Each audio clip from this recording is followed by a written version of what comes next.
Okay, I say we just ready? vibe. That's what I think so too. Go back to our original, because that's what we did for the original. We just vibed. Let's just fucking do it. Hello, and welcome to Spooky Sips, where we put our love of horror movies into a podcast and sip some spirits along the way. I'm one of your hosts, here with my co-hosts, Laura and Brianna. Hello! Hey! All right, that's our 100th time of saying hello. Oh my gosh! Crazy! So cute! I can't believe that. That's so wild. We're here! Did you think back in 2023? Yeah, 2022. Because this fall will be our 4th year. Oh my that's God. Right. Did That's you wild. think then that we would be here? No, I literally was like, if we did 10 episodes, that would be so cool. That was like the big goal when we first started. Yeah. No, honestly, I was like, if we just get a few out there, that'd be so fun. And honestly, we were just having fun. Like, we weren't thinking it would become anything. Yeah. Well, because 100%. Maybe really quickly we should talk again about like why we started. Because we all lived together, not like in the same house, but in the same area. That would be a fucking wild dream. That would be like a dorm. That's the goal. That is the commune. That's the ultimate goal. The commune. But we would watch movies and we like just called it the Spooky Movie Club. And we would have snacks with little bowls. And like we would talk during and after the movie. And we would just be like, we are so funny. Like we would just crack ourselves up. Yeah. And so like we just started being like, we should have a podcast. And we just kept saying it. And then we were finally like, but wait, we could just like have a podcast.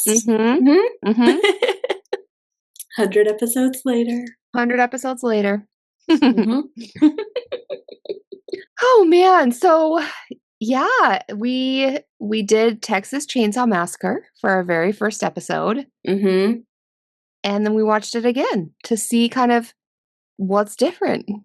Because it would, like months ago, we were like, what should we do for the 100th? And it was a fan that was like, you guys should rewatch your very first movie and like see where you're at 100 episodes later. Yeah, totally. It was a great idea. That was such a good idea. Such a fun idea. Yeah, because I haven't watched Texas Chainsaw, I think, since we recorded.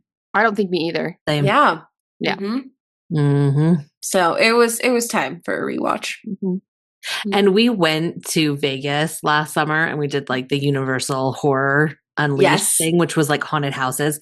And I'm wearing the shirt. Laura's wearing the shirt. And some of that reminded me of this. Oh, for sure. The haunted house that they had for it was like amazing. The chainsaw guy it was so Leatherface. You walk through the house basically when you're waiting in line.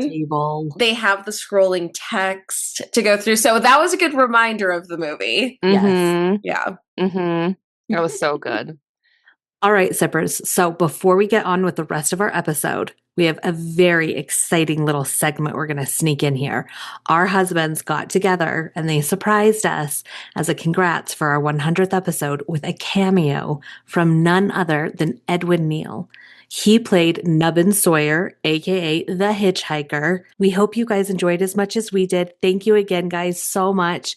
Now, none other than Little and Big Hitch. Hey there. I'm just sitting here talking to Little Hitch. Say hello, Little Hitch. Hello, everybody. You know what we're doing today? No. I'll tell you what we're doing today. We're talking to 3 beautiful women. We like to talk to beautiful women, don't we, Little Hitch? Oh, yeah. Yeah. And guess why we're talking to them? Well, first of all, let's get the names all correct. Laura. Brianna.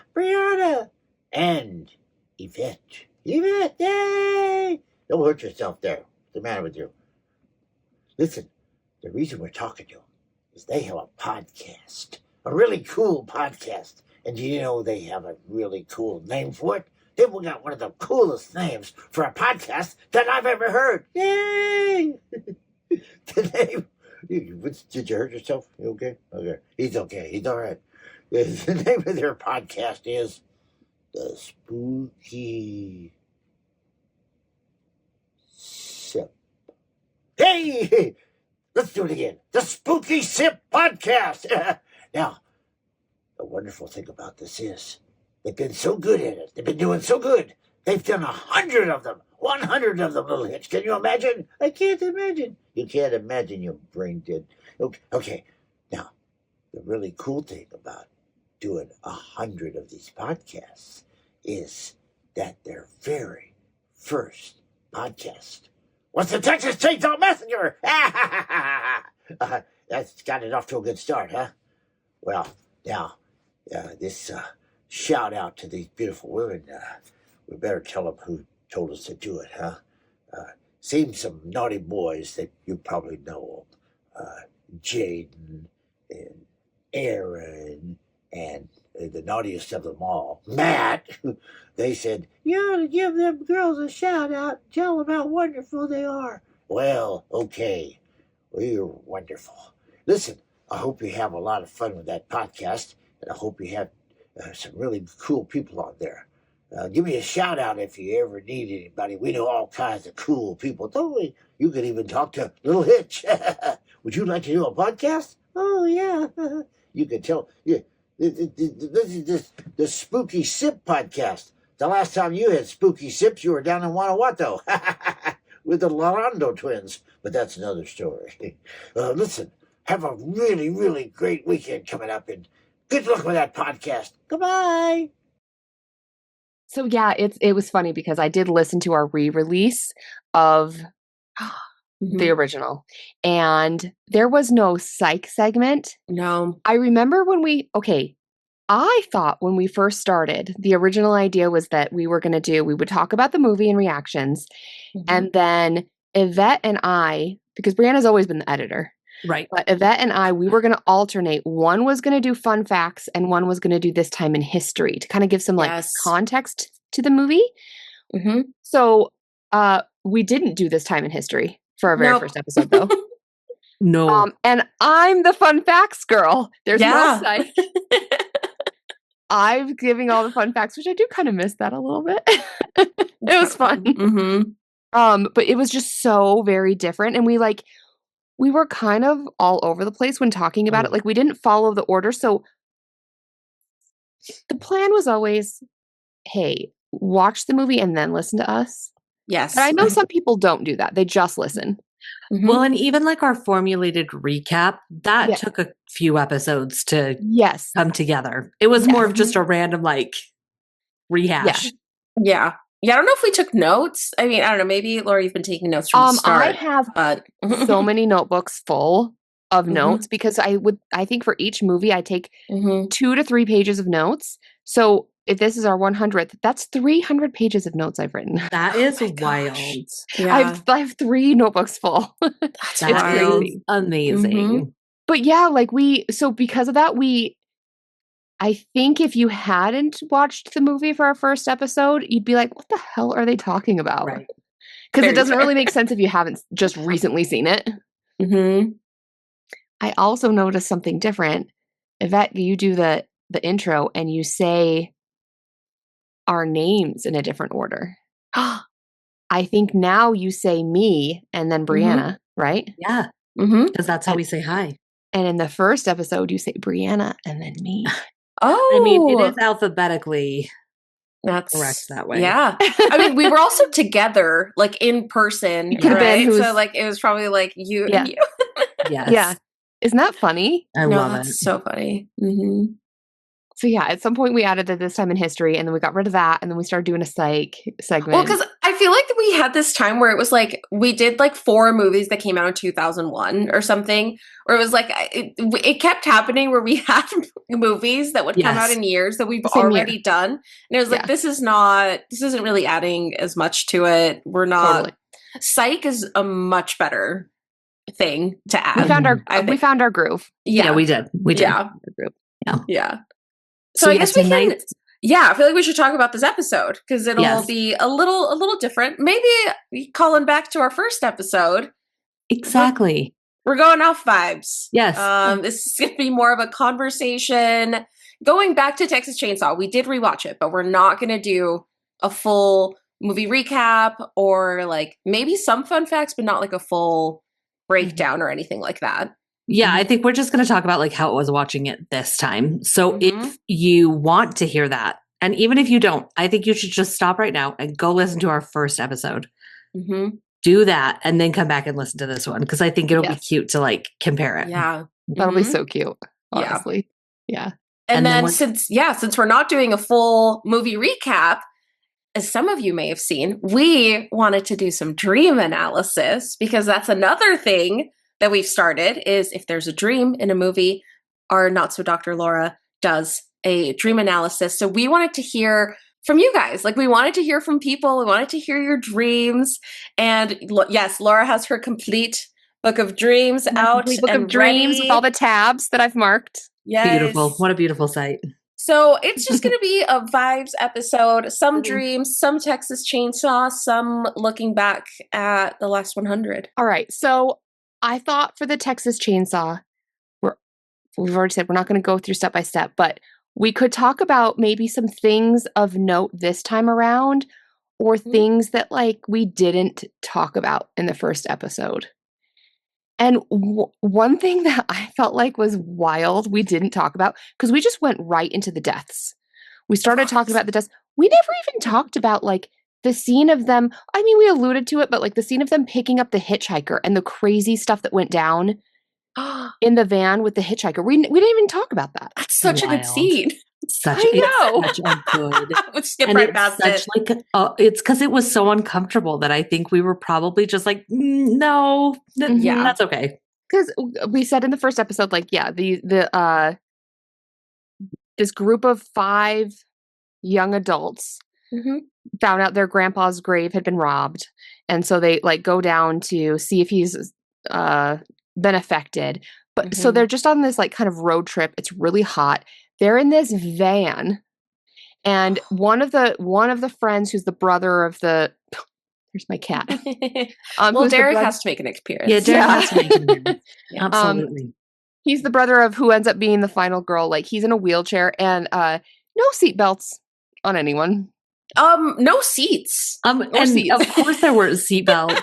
Like I don't think they existed back then. Yeah. You know? Well, and okay, so I did also rent the DVD for this one. It was kind of fun because so this came out in 1974 and they released like a 40-year Blu-ray special of this one. So it had like more commentary. So I rented like the 40-year special of it. But I won't go into as many of the fun facts, but for the van, they were just driving. Like nowadays, when you make a movie, you would be towed, right? Like a trailer, so like you aren't like a danger while driving and like doing all these scenes. But for all of that, the actor was just driving the van. Nice. Okay, not super happy about everything that was happening while trying to like drive a car.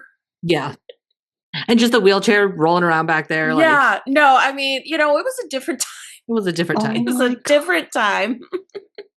Oh my gosh, that's wild.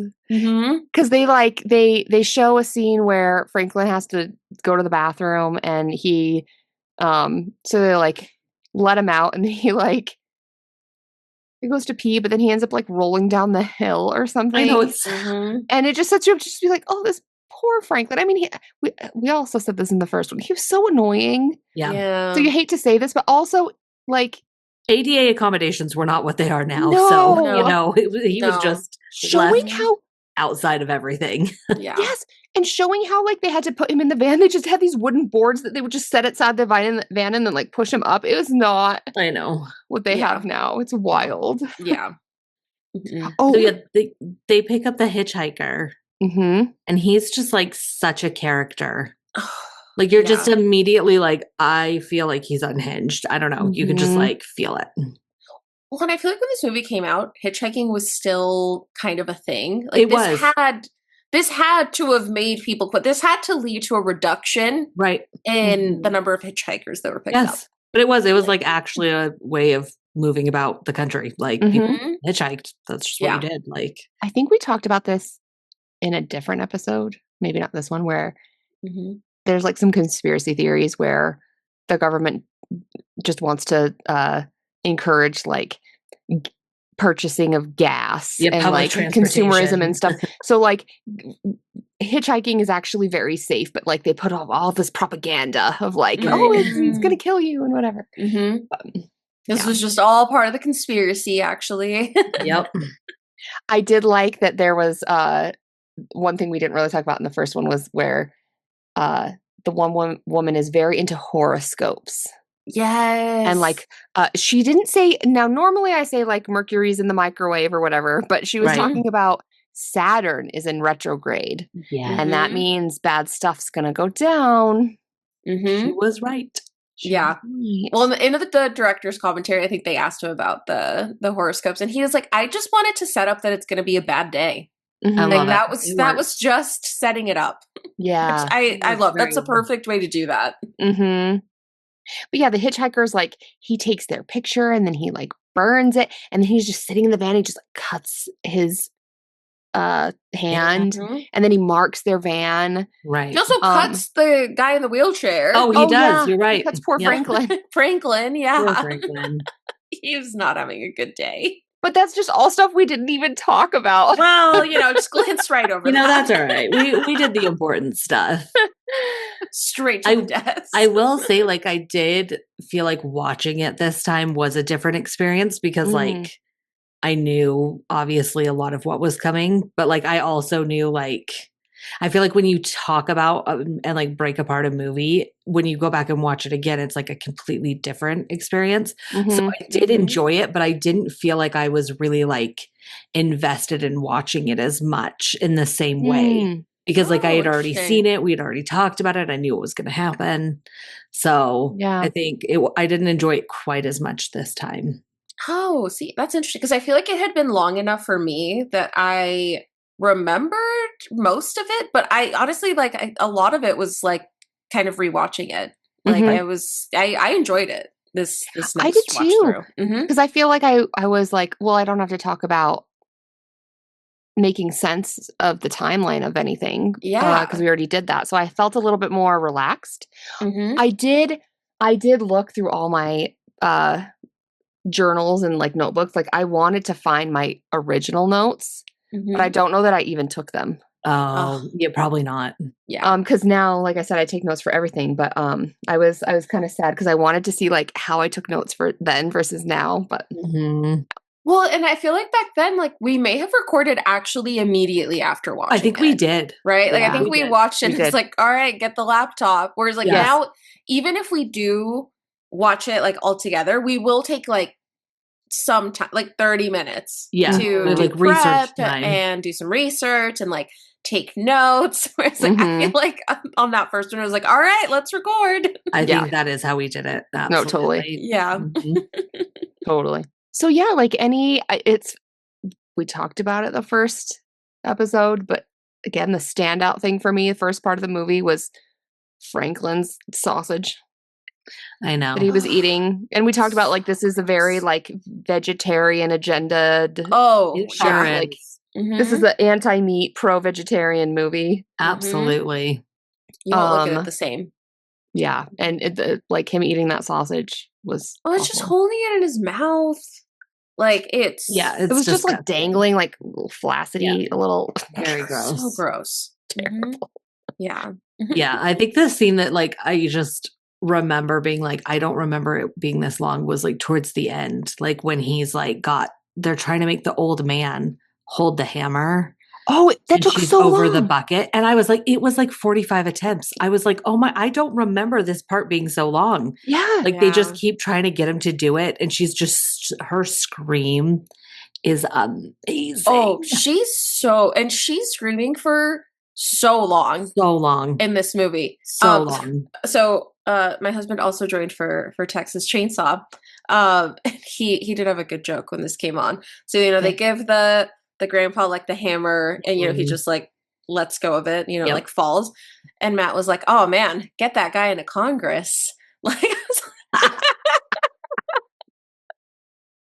oh my God. Oh my gosh. But He considered a career in politics. I love it. that. Perfect age. That is I love it. amazing. That's Like, their that's a good one. candidate. I'm sorry, I that's mean, a good one. That kind of makes me think about there were so many things that happened in this first episode that I think stuck with our podcast. Like one was just F the patriarchy. Absolutely. That started with this one. 100%. Yeah. Some things we have kept from the start. We sure have. Also, me referring to Leatherface as a hero instead of a villain. That's right. That's right. Favorite heroes. What else Look, was Leatherface something? is a victim, and I do. He is a victim. I stand behind that. I do He is. too. Mm-hmm. And this time we're going to do psych when we didn't last time, and I will tell you why. Okay, I'm so yes. excited for Mhm. that. I will tell you why. Slow makeup before dinner. It's just a single mom works Single two jobs. mom who works 2 jobs. A single mom who works 2 jobs, who loves her kids. So good. He's Someone doing needs his to best. do that. Oh my god. Yeah, with his little faces. Oh, that'd be so good. It's like the dancing videos at the end with him with the Oh my chainsaw gosh, over like yes. Tame Impala, you know? Mhm. It's amazing. I feel like one thing that stood out for me this watch around too was it just and maybe this is just me personally. It got me I'm so ready for summer. Yes. There's some scenes where it's the Summer nighttime vibes. scenes and you just hear the crickets. And we already talked about this in the first episode. They just look so hot because it was so They're hot all filming. so hot. Yeah. It got me It's Texas so in the summer. Like, Mhm. yes, it got me so ready for summer. I'm there. well, honestly, we could probably just do the site because I feel like that's the new part, right? That's the new thing. I mean, I feel like, is there anything else from the movie that stood out to you this time? That I guess it's hard because I didn't get a chance to re-listen, so like it's hard to remember. If anything, I do feel like watching it. I remember being like, "Oh, I remember we talked about this." Like I remember like when the friends like get to the house and they just all go upstairs, and Franklin is just like trying to get in, and they're all just laughing. and he's I was just like, oh, just, like, pouting and Awful friends, They and I was like, "Wait!" are. I had a flashback. I was like, "Oh, we talked about this." we did talk Like, about if that. anything, I feel like while watching it, I had some of the like, oh, I remember us Mhm. talking about this Mhm. moments. the only other thing that I noted this time around is I realized maybe why we subconsciously picked this movie as our opener is because it has each of our worst fears. Oh, Can you think of what they are? Well, mine is easy. We get the giant bundle of spiders in the right. abandoned house. Which we didn't talk about the first time. Yep. Yeah, But yes, we get that. Yeah, so I did do the DVD commentary. The house, that house just looked like that, by the way. They didn't Cool. like add anything. Like that's just what it looked like. The spiders are real. The spiders were there. Oh God. Yeah. I mean, they Ooh. looked real. Yeah. They did look real. They looked- Yeah. I don't know. I don't know what my worst fear is. wait, Like related to let's the eyes. The see. close up of her eyeballs. There are a lot of Because eyeballs. I do fucking hate Like you hate close-up. eyeballs and fingertips, right? Yeah. Or I like do. fingerprints. Yeah. I mean, those are on, yes, that's where the prints are, is on the tip. So yes, I am. Well, that's true. Yeah. That's true. Yeah. Mm-hmm. And then mine is just like revolting meat. Yeah, which this Yeah, one which this one, chock full of. this is not an eating movie. Okay, like we Mm-mm. all love a little snack during our Yeah. our movies. This There are is a certain veggie ones- snack, like no meat snacking. while Yeah. watching And this. like you're not going to want to eat after either. It's just it's not a good eating movie. No. We did talk about the first episode about do you remember me explaining to you what head cheese is? Oh, yes, I do remember head that. cheese. I That's do. yes. That was, I will never forget. yeah. I think that was before our Instagram got going, so I feel like for this one we should post a picture of head cheese Okay. because it's so See. upsetting. Also, it is upsetting. Well, I think I'm gonna have to with like a think- warning, you know. I'm gonna have to think. Yeah, I'll have one of those Like like, a- blurred like a- out C photo, C NS image things. Like, NSFW, and then they have to Yeah. click and agree. Oh my Mhm. gosh. Yeah, it's not that bad. no, I mean, it's No, weird, but it's not yeah. that bad. right? Mm-hmm. Yeah, I don't know. I don't really feel like there was anything else that No, honestly, yeah, I What think go was it listen to the about? other one because, like, Yeah. It was just fun to see it. rewatch, though. And, like, honestly, yeah, I think while Yes. watching it, yeah, when they mentioned the head cheese, I was like, I remember Laura describing this to me. Because I didn't notice it the first time, but after I looked it up, Mhm. then I was like, oh wait, they said it multiple times. They did, yeah. So it Mhm. does Yeah, make a they really difference did. to listen to our podcast before Yes. and after. Well, you. especially because, like, it's not like we just saw, a new release. Like, this movie has been around for a long time. So if it's spoiled for you, sorry, but that's not our fault. Yeah, I no, know for sure. Oh my Yeah. gosh. Yeah. Oh, I guess, okay, Laura, you did listen to it. So did Mhm. we say the inspiration for this movie? We did. We talked about Ed Gein, and it's so Okay. funny because I at the time I didn't know how to pronounce his name, which is like I'm like I feel like I remember. that was dumb of me. Like I know Ed Gein, and then also some other serial killer, but it was like the accomplice of the serial killer. Oh, okay. Because and then the bad news. what I thought I remembered us saying. But Mhm. so I did the director's commentary, and this was the 40 years later one with the Okay. director. So this was like 2024, like only a couple of years ago. Okay. And right when it starts, the person that is doing it with him is like asking him what the story was based off of. And he was like, I will fight you if you say it's Ed Gein. Like, it was not inspired by Ed Gein. I have like gone into arguments with people. It was Sounds like a touchy subject. no, yeah. So Toby Hooper, this story did not come from Ed Gein. Apparently, it was from his childhood. He remembers his family talking about how, like, in the news there had been a killer that was like grave robbing, Oh. and them like talking all about this. And I think because when he was young, like, it just like really stuck with him. And then when he was writing for this movie, it kind of started like coming back as part of the inspiration for it. So there are a lot of things that overlap with Ed Gein, which is why so many people think that's the inspiration.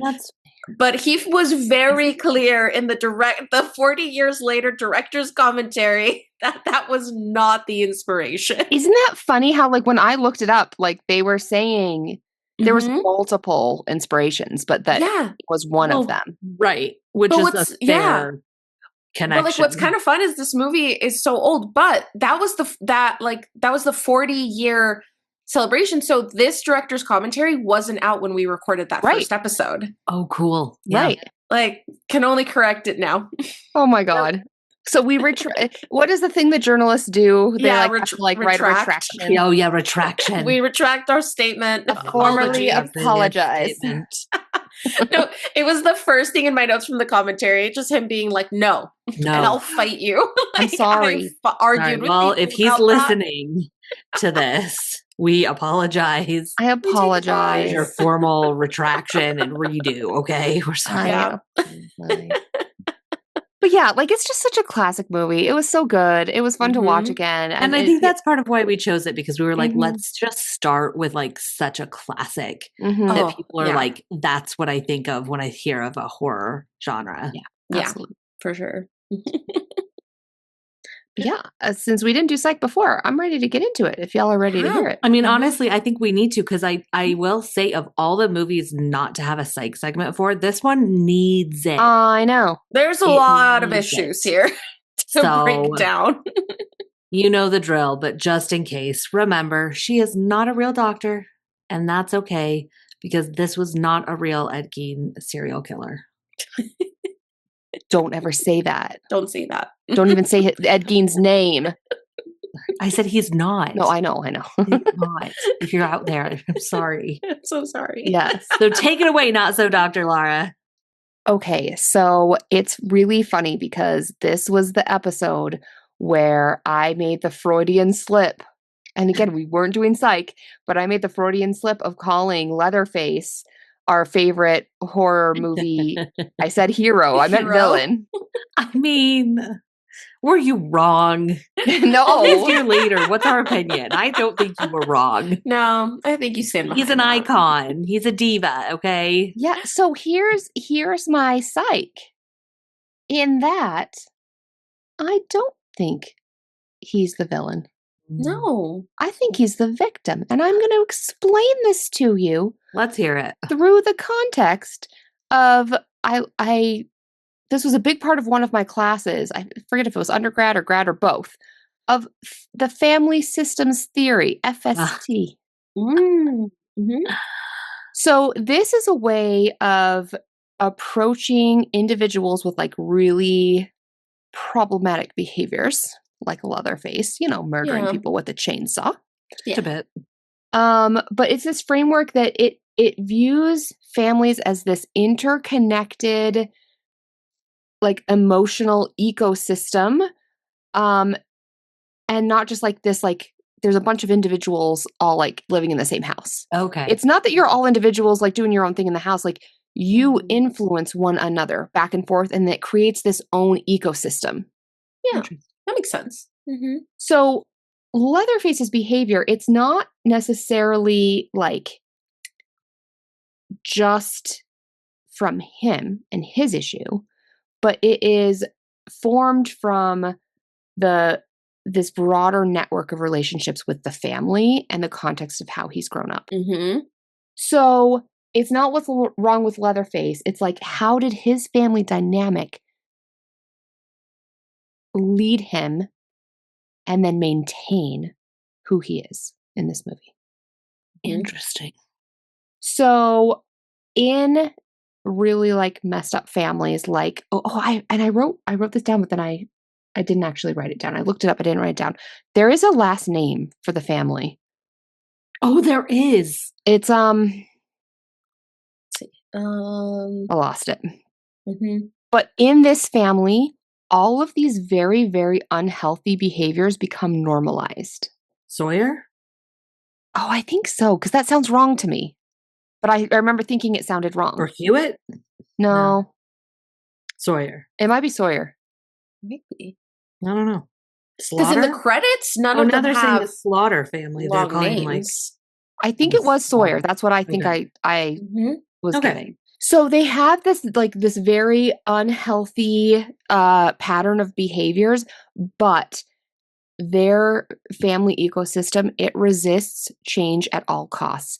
And we do hear this in the movie. I kind of view the cook, the gas station attendant, I kind of view him as like the dad. Yeah. And he even says, because we learn, we learn that Leatherface, the hitchhiker, they're both part of this family with the cook or the gas station attendant, and then the decrepit dad. Yeah, like either brothers or cousins. Yeah. Something like that. So you hear him say something about like, he says to Leatherface, did you kill them all? Because otherwise they're gonna like talk about what we are and like tell people what we are. So like he's like, that's why they have to do it, because you can't let the outside world know. Because then they're going to try to change us. This particular family is very prone to just effed up behavior. And here's some why, or like dysfunction, I guess. Here's some reasons why. They're very isolated. Yes. That's one of the reasons why they're so scary, is because it's so hard to get away from them, because they're like out in the middle of nowhere. Yeah, there's like nowhere else to go. That's what makes it a good horror movie. But also, they don't get influence from outside perspectives. I also felt a little bit of some incestuously vibes. Absolutely. Yeah, there was a vibe. Yeah. They also they talk about they're exposed to the slaughterhouse. That's kind of their norm. But I think that maybe it kind of seems like that was a failing industry for them, or business for them, because they seem not well off. No, they're not. They don't seem to be doing well. Well, and they talk about, like, when they're talking about like the ways of like killing the animals, they're like, oh, like that one led to like people losing jobs. Exactly. And like when he's leaving, I mean, when there's no gas at the gas station, right? Which is not ideal for a business. And then he like, we have the moment where he's like, oh, gotta go back to turn off the light, gotta save on power. Yes. You're right. Yeah. Yes, that's another good way it shows. So like they've created kind of their own morality that is stemmed from this lack of resources and exposure to the outside world, but because they're just on their own, they kind of like self-reinforce it, and it just grows and grows and grows, becomes more normalized. So, in family systems theory, there are certain roles of the family that I think the Sawyers take on. Okay. Sorry, I was drinking champagne, so I have like a little I champagne. know. I can't. You guys, I can't drink champagne when we record. I shouldn't do it. I'm going to switch. It's a problem. It is. Okay, so Leatherface, he's not the villain. No. He's part of the villain, but I think he's actually more of a victim. He's what family systems theory, FST, would call the identified patient. And here's what you would see in an identified patient. They're going to seem the sickest. To the outside perspective, they are going to seem the sickest, but really they are so created by their family. What, Brianna? Are you identifying? No, it's just, but in my own therapy, my therapist is a big like family systems. Yeah. And I am the identified patient. That's what I was saying. Yeah, that's you. That's me, everyone. We'll keep this part in. That's me, baby. Dr. Richard Nygaard has spoken. Okay, wait, let's talk about this. Let's talk about if you identify with some of the ways that you can tell that Leatherface is the identified patient. I always knew I loved him. He's totally controlled by the family. Yeah. Like the dad or the cook or whatever is like, did you kill them all? And you have to do this way and this way, this way. So he's totally controlled by all of them. He's constantly criticized. I'm sorry, Bray. So if we could all just like take a moment to say something really nice to Brianna, that would be really helpful. I'm just gonna call my therapist and be like, if you just sit here with me for a minute. If you could just join a Zoom call really quick. You could just listen to this part of the podcast. Our special guest of the day is my therapist. Oh my God, she should come on. She would be so good. Oh my God. Anyways, continue. So Leatherface is also emotionally dependent on the rest of his families, and just this is getting too close to home. So desperate for approval. Poor Leatherface. Which is who we're talking about right now. Just Leatherface. Okay, here's the kicker. Because the masks that Leatherface wears, we see multiple of them. There's the one when he's the butcher. There's the one when he's the mother. There's another one. The mother's my favorite by far. Oh, it's the best one. The blue eyeshadow. Yes. And the lipstick. But here's why he does this. Like, he uses the masks because he's so desperate. He is going to perform the role that he believes his family needs. Yeah. So at dinner, they need the mom. They need mom. I've just killed Brianna. So he dresses up as mom because that's who he thinks is missing from the table. Sorry. Just choke down that sip of wine. Continue. So that is, I feel like, what has created Leatherface. And honestly, when you think about it, yes, he has done more of the murdering and the bad behavior in this movie. But why? So Can then you we've blame got him? Exactly. You Then you've cannot. got some other roles. So the cook. I thought originally he was the dad, but I'm not sure if he is. Yeah, I don't. I also thought he I was think the kind of lines the are dad. blurred there. I don't know that. Right. We know. But either way, he is acting as the very controlling patriarch and leader of the family. What he says goes. He's going to tell you what to do. He's going to berate you. He's going to belittle you. He's going to make you feel like a piece of shit. But also, you're going to do everything you can to please him. Yeah. And he doesn't do the dirty work because gross. Right. Yeah. Oh, yeah. Because he even says Mm-hmm. that he won't kill. Yeah. But also, family systems theory. Why is he like that? Well, first, let's talk about the hitchhiker.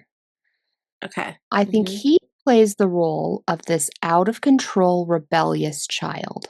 He can't escape the family. They're too intertwined. They're too stuck in their ways, but Mm-hmm. also he's the only one that we see really like leave the house. Venturing out. Yeah. Mm-hmm. Yeah. I mean, I guess the cook was in the gas station, but No, but even that's like where he's supposed to be. That's- Yeah, that's I feel like his- that's just an that's his- extension of Right. yeah. yes, that's his Mhm. comfort system too. Yeah. Mhm. Yeah. So that's kind of the role that he plays. Mhm. The grandpa. Oh, You guys. oh, the grip. When he's He's- sucking on the finger, When he was sucking on the finger. it's too much. I love it. And I don't so know if you bad. guys remember the fun fact I told you, but they originally had like a straw or like some sort of pump, but it didn't work. Yes. So they just Mhm. actually cut her finger. He was actually sucking. Yes, he was Yeah. actually sucking her blood. No, You know, the they just don't make poor- movies like they used to, you Uh, guys. You know? No, the actress who played Sally, like, man, they really went through it. It was that sounds like a rough movie to Mhm. film. Continue with my therapy session. I'm so sorry. I didn't mean this to get so personal. Anyways, moving on. So the grandpa, he represents the dying legacy. Mm. So Mhm. this man, we all thought he was dead the first time we saw him. Yeah, Yeah. absolutely. Mhm. His poor health, it is terrifying to this very isolated, self kind of involved family's way of life. Because without him, who are they? They're nothing. They're nobody. Just give him a glass of water, for Christ's sakes. Yeah. Like, he looks thirsty. Yeah. Mhm. Yeah. But they're so desperate because him dying represents They'd fall apart. their collapsing identity because they are nothing if they are not their family. And if he's gone, their family is not there. Mhm. So him dying is them all Yeah. going away. Yeah. Mm-hmm. So that's why they're so desperate and do all of this killing. Mhm. And then I'll talk about a person who's not there. And that's why I think this family's so messed up. Mama. Mhm. Mom, Yeah. there's no female presence. Mhm. Our very sweet identified patient is trying his best, Yes. but he's no mom. Leatherface is trying. With his little apron. His little Abraham, he was so happy, and he even talked like in that like high pitched like female voice. Yeah. He is trying his, and then when you look at this family through the FST perspective, you're like, oh my gosh, poor Leatherface.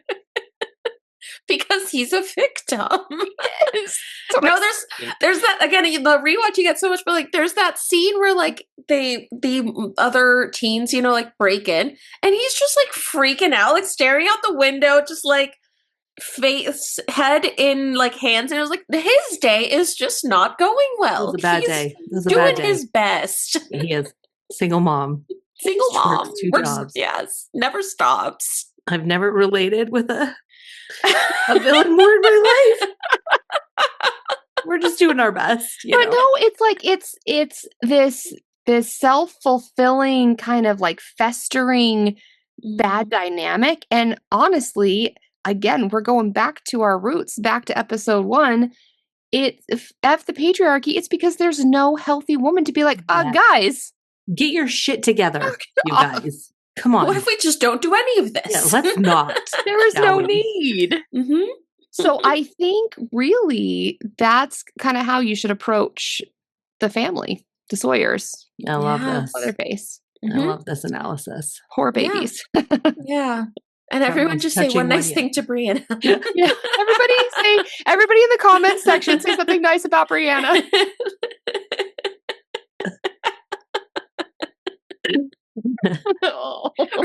Getting Dr. Richard Nygaard on the line. Yes. Yes, absolutely. But yeah, so that's my psych of our horror hero. Because really, Leatherface is the hero. Mhm. Yeah. As is Brianna. He's yes. Thank you. We still agree. Not the villain, not the villain. yet the hero. No, not You no, know? not the villain. No. Not the I villain. like No. that title. Mm-hmm. Amazing. Okay, and then my only other psych, because I know we got to get to a lot of dreams, Mm-hmm. is talking about, because this is when we first brought up, because I feel like Sally is the final girl. Yes. Oh yes. Mm-hmm. Just got to talk about Sally. Yeah. And kind what of a what. screamer. I love it. Yes. So good. And one of the things that I noted this time around watching was the way she's just covered in blood is so Carrie-esque vibes. And she's just so unhinged, which has how a could she great not be? presence about her. Oh, yeah. Yeah. Also, we didn't talk about this in the first one. Not a bra was to Not be a seen. bra in sight. Well, you know. It was a in better this movie. time, you know? How it goes. Yeah, and she definitely, you could tell. You could tell.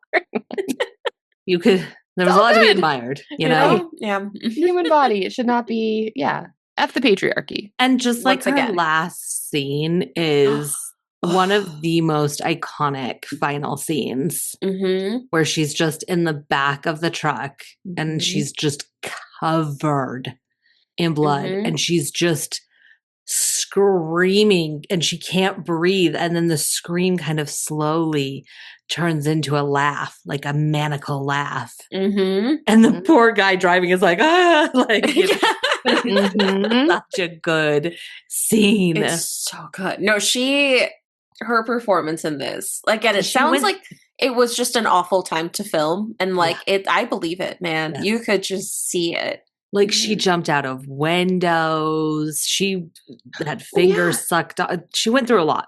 Yeah. Yeah. She jumped out of multiple windows. Multiple windows. Yeah. Yeah, it was rough. So I feel like we talked about this in our first one where Leatherface just had to wear the same costume or outfit for like all of filming. And so when we're seeing him just like dancing around with the chainsaw, it's probably just that he was so excited to be done. Yeah, filming. for real. Probably same for her. She was just like, oh, thank God. Yeah, no, it's over. We can all go home. But yeah, so I feel like she is kind of one of the OG final girls. And we then see them in so many horror movies. But let's talk about why they're important. Because, again, F the patriarchy. Let's talk about the girls. So I think why people identify with the final girl so much is that after you just watch so much death, and especially in this movie, they just treat humans as just meat. Yeah. And so you just see all this objectification of just the human bodies. And so you root for you root for her because she's like, you start to then kind of identify with her. It's like if she survives, it's like you surviving. Yeah. That trauma. Totally. And that like horrific experience. Now, is Sally ever going to be psychologically well again? No. Well, you know, that's with like some a help. different question. But I mean, you can just see like she is forever psychologically altered. I mean, there's just gonna have to be some dissociation, especially that you see that at the end. That's why the laughing and then the crying, because she just can't even connect her brain to reality at that moment. Just nervous system overload. Like she was running through the forest with a chainsaw after her. Right. Yeah. She watched her friends. She saw her dead friends. Yeah. All of them. An old man sucked her blood. She got hammered over a bucket. Like it's a lot happening. There's too much to how do you break even? down there. You don't. You do not. That's how you don't. So just very, very traumatic. It's going to be very like fragmented for her. I feel like she's got a lot of work to do. Absolutely. But why do you think she is the one that survived? Like, what was different about her than the others? That's a good question, actually. I mean, she seemed to be the most logical. There were many decision moments where you could have done this or that. And she seemed to be the logical one that was like, this is what we should do.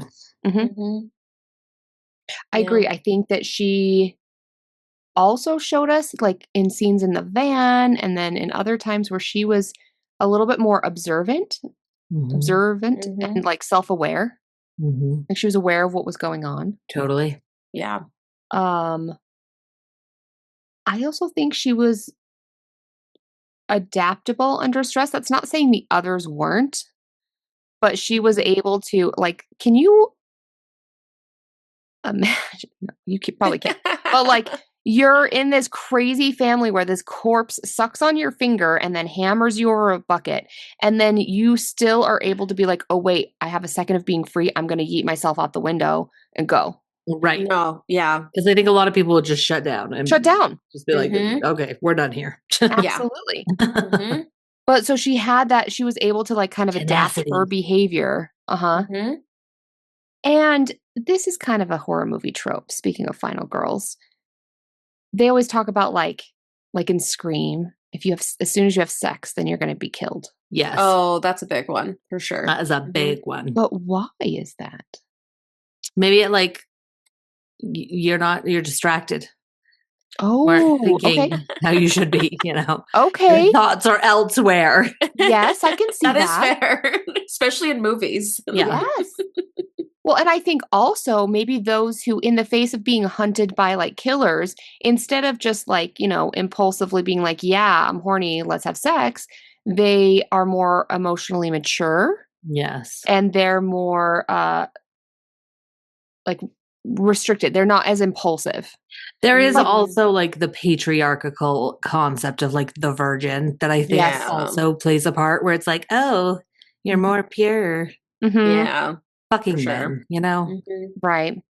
But I think I'm going to take the matriarchal view and I'm going to say, no, she survived because she was not as impulsive. She was like, because the first people that died, it was what? Pam and It was the Uh, couple. Who knows their names? Yeah. It's fine. Mm-hmm. yeah, it was Pam and And they something. were like the silliest. They were the most like flagrantly like, Oh, like So they're, like- literally frolicking away. Right. Exactly. So they're going to frolic away and they're going to go swimming, but really they probably were just going to go have sex. Absolutely. So they do that. They show this impulsive behavior and then they are the first to die. Right. Mhm. Versus contrast that with Sally, who even at the height of they had been missing for a while and then Jerry had been missing and she snapped at Franklin and she even said, she's like, I'm sorry, Franklin, I'm just really tired. Yes. Like she could even recognize her own Emotional maturity. Right. Exactly. So because she showed that, I think that's why she was the only one that could have been the final girl. No, I Yeah. got it. Mhm. Yeah, just like a little bit more reserved and not as like impulsive as the rest of them. Mhm. So that's my psychology on the final girl. Ah, beautiful. That's a good one to do. That's for a this good one. Mm-hmm. Because it's just, it's Yeah. one of my favorite. Mm-hmm. And it's such a thing. big trope. Like I love it's- it. Yeah. Mm-hmm. I think the moral of the story, All right. Leatherface is not the villain, Yes. and go matriarchy. Okay, so here's what we're going to do real quick. Mhm. We're going to discuss it ourselves. And then fans, we're going to ask you to vote. But out of the three of us, who is the final girl? Oh my So God. fans, out of me, Laura, and Yvette, we're going to use this soundbite to vote for who you think. But who do we think Is the final girl is the final girl? Who's willing to jump out of a window twice? me? I have a really high pain tolerance, so I think I would be okay with that. Mm-hmm. Yeah. Okay. I was gonna say it can't be Laura because she'll be one of the ones that goes and have sex first. Laura Probably. first to go. Laura's the first to go. She's gonna be down by the lake, hooking up. Well, yeah, that's probably true. So it's not going to be me. I also just feel like maybe, like, yeah, Brain, you have a high tolerance, but I also feel like you that's probably the just be like, smartest. yeah, I'm not going to fight. No, I won't. You guys, Just I kill swear to me. God, I will lay down. I will be like, thank God, we're done. I don't think that I have that in me. I think it's Yvette because I think I she's think so the too. smartest. Okay, but I think that Laura's the first still, Yes. and I then still thought Brianna would be the first. No, No. I've got enough in me, you know. Sorry, it's true. it's and not in we're- a bad way. And know? we're gonna It's just- send the vote out before we air this. That's so so fans will not rude. be, you know, I pushing it. was thinking I was the contender for the final girl. not the No, first to sorry, go. no, you're not. No, we mean it in a good way. You know, it's like You're like so Scream. pretty. There's to no survive. way. No, No. yeah. See, it's like Scream when you get Drew Barrymore for this first like Yeah, 10 you're minutes, the Drew Barrymore and here. it's like she's a star. You know, Don't try to Like, that's flatter the me. shock factor. No, but it's the truth. It is. All right, I'll accept it. That's probably why I'm Well, not the she final doesn't girl. like this. She hates this. But All see, right. you did. You accepted it. So Yeah, I did. All right. yeah, Fair. I go to that. Fair. Okay. Oh, All right, man, we'll good see luck what to the me fans then. say. Yeah, who do you, but a vet is going to just freak out over a spider. That's One true. spider. Survive. As long as One it's not a spider in 'em. spider-based horror movie situation. There were spiders in this one. There were, yeah, one spider and like, I don't know, I guess out the window. Yeah, would be that's my true. approach. So I'll just add one more window to this Yes. movie. Yes. I guess in this specific movie, I think maybe Brianna would be the final girl. Yeah. Just because I relate so much. I would, you know, it You would would be the talk to a kind lot of of thing things. where, like, have you seen those reels where she's like, yeah, you know, the serial killer is chasing me, but I'm an empath. So I ask about his childhood. It would be like that. Like, I would survive because I would befriend him. And we'd be like, let's go call my therapist together. And we would. Yeah. And it No, would be I think in cool. this one I think Brianna. I You'd think be the like- spiders would be enough, and the creepy Yeah. house, like step Mhm. number 1 would be kind of enough for me. Yes. Yeah, and I would just flood it up way too fast. Absolutely.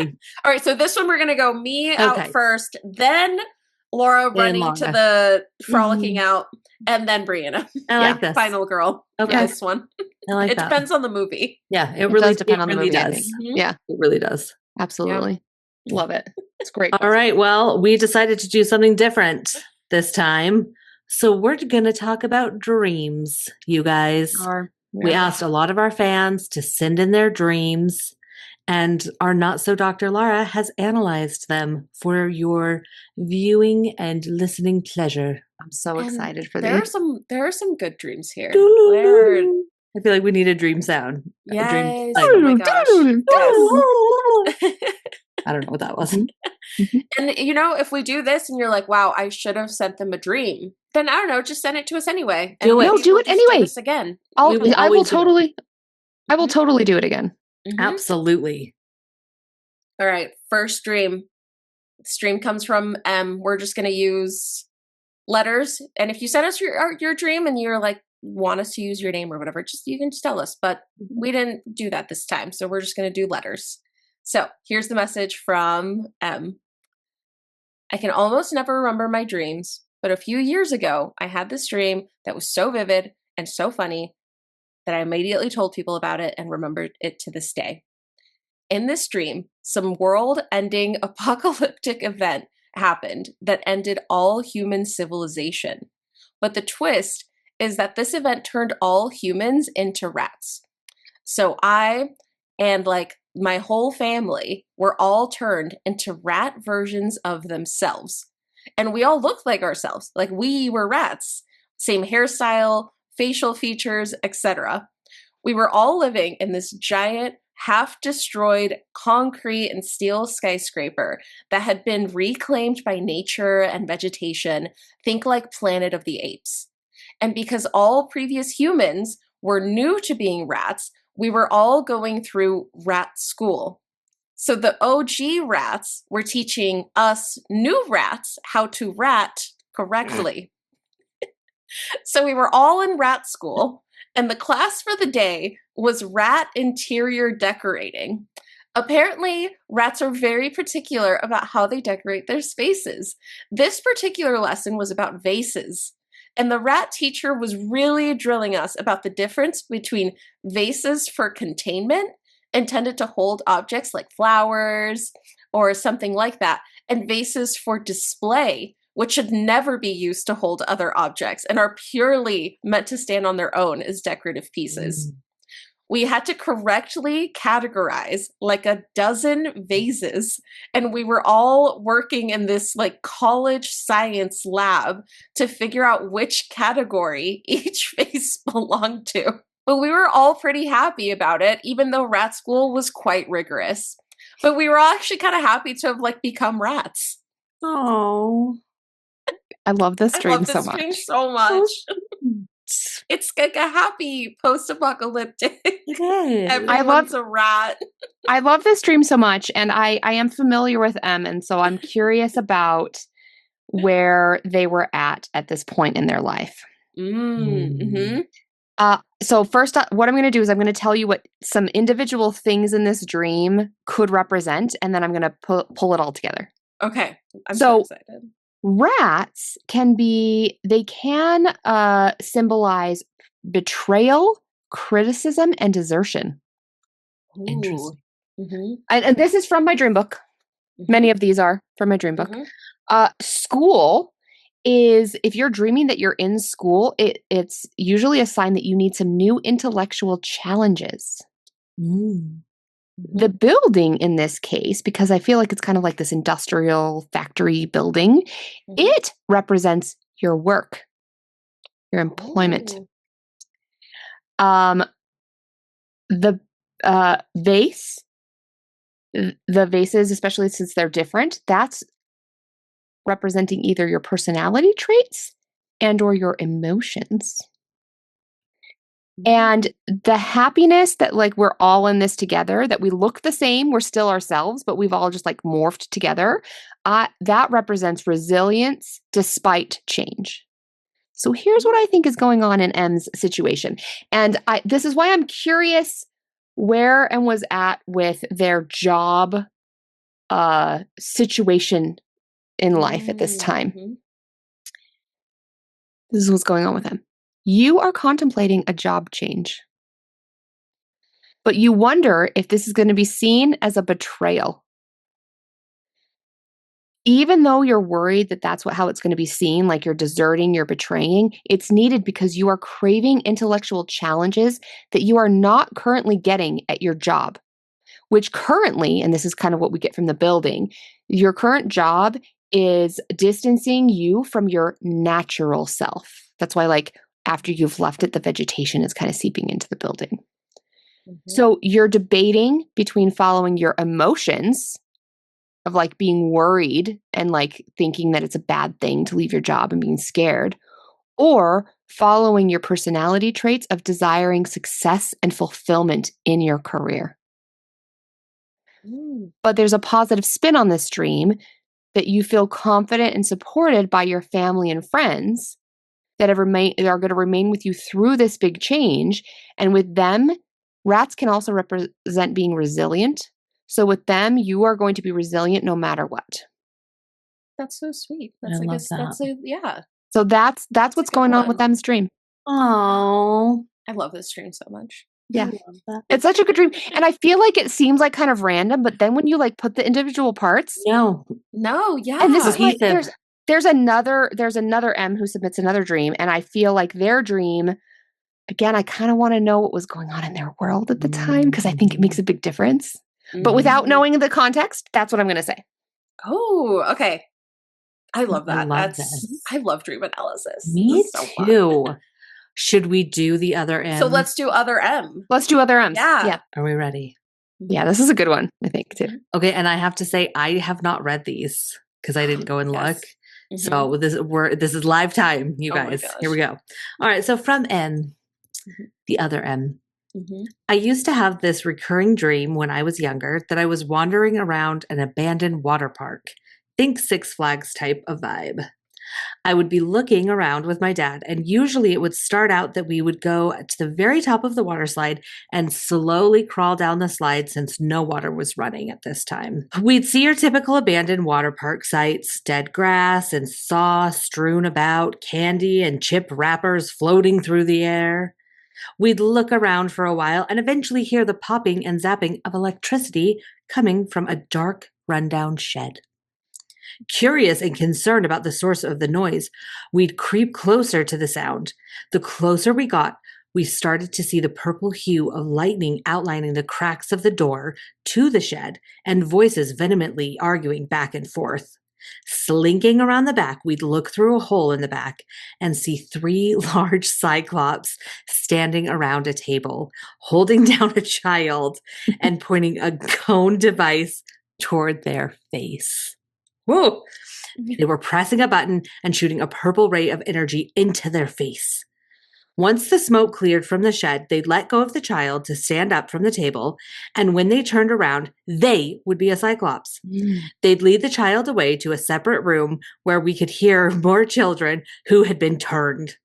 My dream would always end with my dad and I trying to go and free the children who had been turned.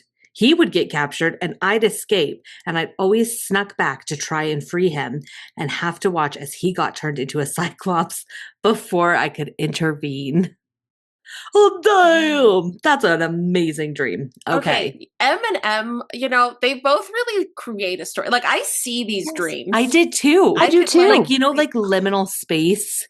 I saw the water park one in that sort of vibe. Yes. No, especially both of them really just are they authors? Like, this is what I wonder. Storytellers. Like, they're so well written. Are they writing a book? Like, what's going on? It's amazing. Okay, so this one, again, I kind of want to know what was going on in their life, but let's just talk about it as though I don't. Okay, well, maybe if other people do send us streams, and you maybe send a stream first and then do like a separate message of like, here's some things that were happening. Right. You could always try to do both. Right. All right, so the individual pieces.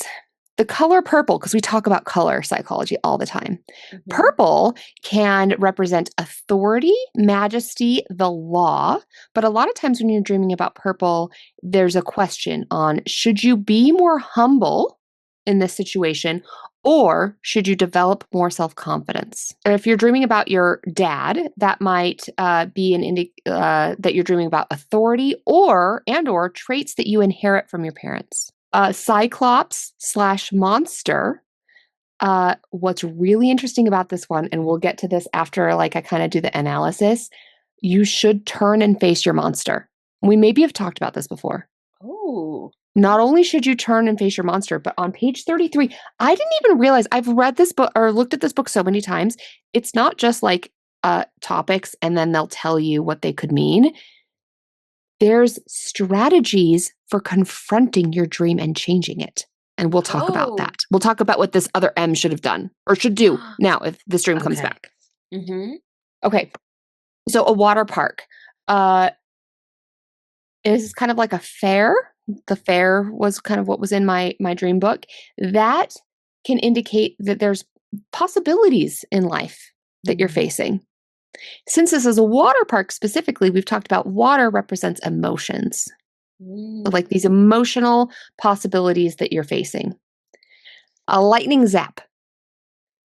This can either mean that there's an emotional problem you're having in waking life, or there's a sudden revelation.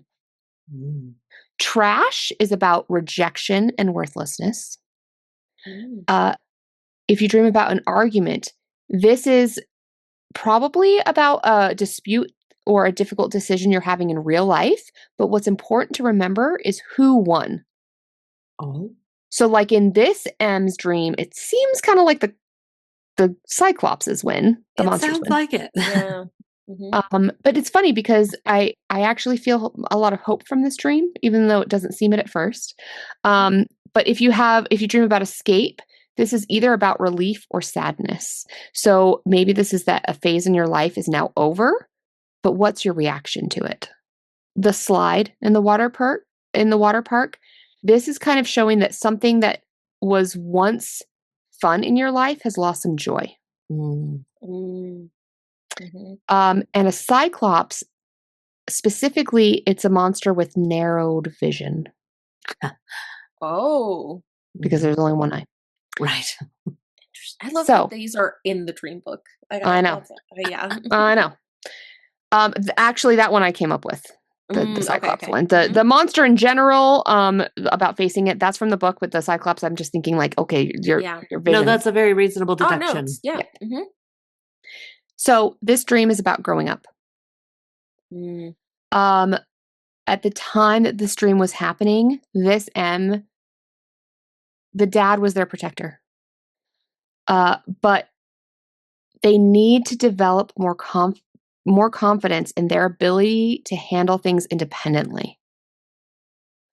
So the good news is they have inherited traits from their dad, so they're going to be okay. Even though it's scary, they're going to be okay. It's emotional, but M has realized subconsciously that they have the skills to develop this independence and to do it on their own. They can overcome the worries of thinking that they're worthless and rejected, the trash. While they're feeling sad about the loss of some of these childhood joys and innocence, these monsters with this narrow vision that adulthood is all bad and that they can't handle it, their dad has given them the skills to overcome that, and they're going to be able to confront that and overcome it.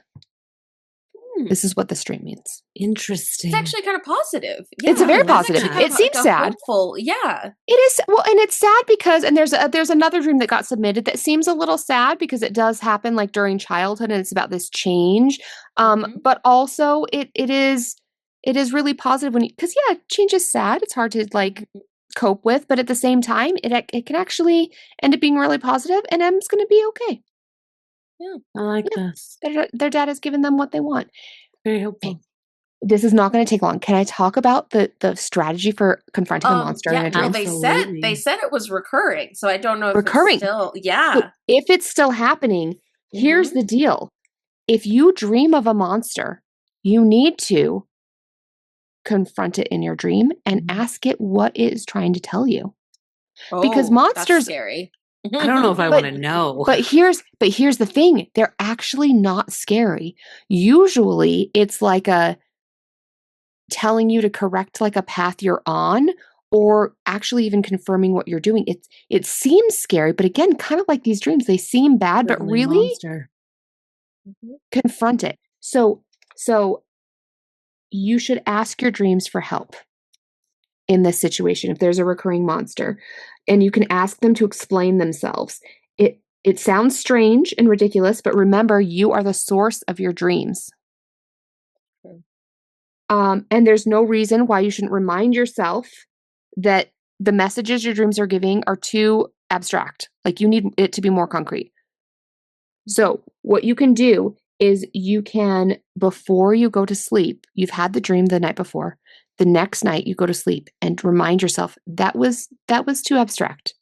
That was too vague. You need to be more specific this time and tell me what I actually need to do. You can try that. Or, so I'm just going to read from the dream because this is another classical way of asking a dream what it means. And it came from Dr. Frederick Perls, the distinguished Gestalt psychotherapist. It's called the 2-chair method. So you're going to put up 2 chairs and you're going to sit in one chair and you're going to ask, they're opposite each other. You sit in one and you imagine that your dream is sitting in the other chair. And then you ask your dream, why can I not understand you? Why are you being so vague? Help me understand what's going on. And then you go and you move into the other chair and you answer yourself. Oh. And whatever comes up is what comes up. Because it all comes from you. That's true. Right. Now, even if that doesn't work, do that like maybe before you go to sleep. And then maybe, or you maybe move back and forth between the 2 chairs until you finally come up with an answer. Interesting. Because maybe deep down on some level, you know what's going on. Oh, that's interesting. Oh, I'm excited to hear more of how to confront the dream. I know. Now that there's a whole other section of this book. Me too. So I would love to hear, and we could even do this privately, like respond to both M's and see based off of what I said, what was happening in their life. Did it make sense? Yes. Yeah. That'd be totally. Maybe you could even add like some little like intermission music. Absolutely. Or something. We could like do like elevator music. Yeah, like a tiny intermission section. All right, friends, we are back in slightly different clothing because we drank a little bit too much of what we were sipping on. And this is our next day continuation. So, speaking of which, Yvette, why don't you tell us what we're sipping on? Yes, because we forgot to do that earlier. The 100th episode had to be special. We had to split it into 2. We had to do something different. So we also have to do what we always do, which is forget to talk about what we're sipping on. Yes. So I think this was, Laura, maybe your idea for what we're sipping on, to go back to what we drank during episode 1, but do like a slightly improved version of it. Yeah. So we're having some ranch water again, but I found one that was called the Sunset Citrus ranch water. So, because I feel like normally ranch water, they make it with like a white tequila, so it's like clear when you drink it. But this one you do with like a reposado. So it's like the dark tequila. Yeah, and I like that. Right. So you do that. still fresh lime juice, still sparkling water, 2 splashes of orange bitters, and then garnished with an orange slice and black peppercorn. So it's like a little spicier, a little warmer version of a ranch water. So good. And I bet it's so pretty. Right. Yes. Yeah, that sounds delightful. Yes. Ooh, I'm into it. All right. Well, we will continue with the dreams. The dream analysis. I'm loving these dreams, actually. Me too. I hope people keep sending them because this is really fun. I know. We should do like every once in a while a little dream segment. So at any point in time, sippers, send us a dream. If you have a weird one or a notable one, send it in. We'll get to it at some point. All right. Who wants to read Elle's dream? Are we saying who it is? Or this one's my dream. Okay. I didn't know. Okay. I wasn't sure. Yes, you can absolutely say because I am going to need to talk about the experience of this dream. So weird. Laura was at this big family reunion / get-together type thing at this giant chaotic house. There are a ton of people and animals everywhere inside and outside of the house. She had to pee, so she went into the bathroom that had 2 doors, one to the hall and one to the bedroom that then also has a door to the hall. So there's multiple doors to get to so it's like you can get into the bathroom through multiple doors, either from the bedroom or from the hallway. Oh, okay, yeah, like one of those like dual. Okay, yes. Okay. She goes into the bathroom to try to pee, and shuts the door to the hall, but forgets to shut the door to the bedroom. The door to the hall has a large gap at the bottom, but also a jaggedy triangle-shaped hole at the bottom where you can kind of see out. As she started to pee, this giant horned sheep comes in through the bedroom. It wants to snuggle, so it's pushing the crown of its head into her almost like a cat does to show affection, but it's huge and heavy. So she's laughing and trying fruitlessly to push the sheep away with her hands and saying, "Sheep, go away." And as this is happening, she sees the snoot of a big, hairy, black farm pig under the triangle hole of the hall door. It's almost busting through the door because it's giant. While she's looking at the pig, she starts to giggle because she hadn't realized that there had been a tiny kitten hiding behind the toilet. It's trying to play and attack her foot with its tiny paws, but it really tickles. And so she's laughing at the chaos or trying to pee, surrounded by all of these farm animals. Amazing. Wow. It was such a strange dream, but that it was is a wild ride. Yeah. It was so weird. And then I was wondering, well, first of all, sometimes I have to pee in my dream and then I wake up because I have to pee. I have to pee. And then I was wondering, was a cat like playing with my foot or laying on my head or hands or something? Maybe something like that was going on. Yeah. But it was a very just detailed, vivid dream. But I woke up like happy about it. It's also stressful though. The 2 door, like, I mean, the stress of being in a bathroom and like, oh God, the door, you know? Yes. Okay, so I'll analyze my own dream. Okay, here we go. Excited. So when you dream about a home, this wasn't my home, but it kind of had bits and pieces of homes I've lived with in the past. That can be about emotional or financial security.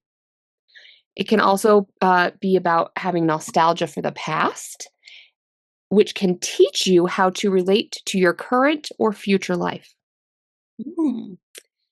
Doors in dreams are usually giving you advice. So they're either like telling you like you're shutting something out that you shouldn't be, or it's a warning that you should be shutting something out. Sheep, and we've talked about this before actually, because there was some other dream, I think it was maybe Nightmare on Elm Street. There's a dream with the sheep in it? I think so, Friday the 13th? We've definitely talked about it. It was before. one of those. Yeah. But so we have talked about that before. So a sheep represents blind obedience. A pig is symbolizing bad behavior and indulgences. A kitten can be representing inexperience, prettiness, and skittishness. which I don't think those things necessarily go together, but that's what it says in my Yeah, dream book. that's interesting. I feel like It's a sheep are combo of all of skittish, those. right? That feels Yeah. right. Yeah. Mhm. I don't know many sheep personally, but Seem like they would be. Yeah. So, okay, this dream, it's funny because it seems more lighthearted, but I think it's a little bit more serious, whereas the other dreams that seemed more serious actually have a positive message, the ones that we've done so far. Mhm. So I think this dream is about emotional boundaries and the difficulty I have with finding privacy or authenticity, especially with overwhelming family dynamics or social dynamics. So I think, parts from my childhood maybe have made it that I have a hard time setting boundaries. So a bathroom, this is a place of vulnerability and release. This was not in my dream book, so this one I just kind of made up and found online. So that, because the bathroom is this place of vulnerability and release, that's what's showing that I have not set up strong or consistent enough boundaries, because the fact that the doors are, one is just totally open and then one is closed but still susceptible to things coming in. So I feel pushed to conform and follow blind obedience when I'm just trying to live and relax. But also I have a tendency to indulge in things. Speaking of sipping, but that can be a destructive impulse that threatens my happiness, especially because of my weak boundaries. Oh.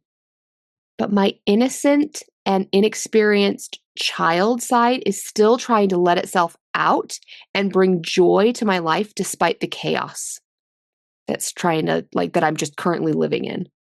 So I'm caught between external expectations, a tendency to overindulge, and my own vulnerable and inner self. And so I'm trying to find my identity when life expectations of others keep kind of barging in. Interesting. Yeah. Which, it's just so cute. It's so cute. I love it. Cute. But it's so me. Like when I think about it, it really does explain kind of sometimes some things that I struggle with and have to try to find a balance in life about. So I thought it was actually, it wouldn't have been what I guessed it would have been about, but it makes sense. No, I feel like that's what's so funny. They're just interesting with the dream analysis. It's normally it's not actually that obvious what it means. Exactly. But whenever you do it, it's oh, of course that makes perfect sense. It always makes sense. But it's no, I had no idea that that's what all the farm animals would mean for this dream. And I'm kind of who decides where does this data come in from? I don't know, I'm fascinated. Right. Yeah. Because I want to know, what I should do one time is I should get, especially because we've talked about how old this book is, I should get a different one and then compare. Because a lot of times, if there's something not in the dream, or if I kind of want a second opinion, if I Google or look up what it means in a dream, sometimes it's not at all matching. Interesting. So I bet it changes depending on the author of the book. Yeah, that's fair. Okay, I mean, honestly, that makes sense. We need to get you a second book. Yes, yes, I do. I do need a new book. Okay, this dream is from Kay. All they wrote was, old principal surprised new principal with a visit from Travis Kelsey, and she wanted to puke. This is my favorite. So I love that we didn't read these before. I love just getting to react. I haven't to read them. any of them. Yes. And so I should clarify that Kay works in a school system. So when they're referring to old principal surprise their new principal, they're talking about basically their bosses. Ooh, okay, yeah. My analysis is F the Chiefs. That seems like a good analysis. That's it. That's all it is. I'm Bill's fan. Screw the Chiefs. Okay. That's it. That's all I got. Okay, so the next one is from Kay's hubby. All it says is, crawling through air duct vents, and at the end was a pile of bones. That's a spooky dream, actually. That's a spooky dream. Yeah. So bones can suggest there are changes in your life that need to be made. And I think that being in air duct vents, they're so small and contained that I think this is kind of representing being trapped. And that is about having psychological constraints. Oh. So here's my advice for Kay's husband. There are changes that need to be made in your life, but you are struggling to accept them due to some psychological patterns and hang-ups in your past. So you're making small steps. That's why you're crawling, but you need to get past. You need to. Oh, but you feel that your past ways of thinking are preventing you from making the true change that you want. So you're going to have to overcome some of that. I like that. Yeah, that is just a spooky dream. It is. It is a spooky dream. It really is. Yeah. And I think a few of these have been recurring ones. So I think Kay's husband's was a recurring one, and then the next dream is also a recurring one. Nice. Ooh. Wait, do you have what they should do? Oh, I didn't look that part up. Now that we know there's a whole other section of the book, since these are shorter dreams. You're right. Do we have? Yeah, what's their advice? Let's see if recurring dreams is in here. Hold on. Okay, yes. You can put on your little thinking music.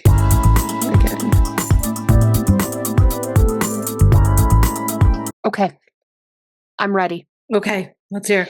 So if you have a dream that you just really stuck with you, or one that's recurring and you would like to figure out what's going on with it or get it to stop, especially if it's a disturbing one, there's a few steps that you can take. The biggest one is to record your dream, to write it down. Okay. I was like, how do you do that? I know, right? Film your dream. Oh my God.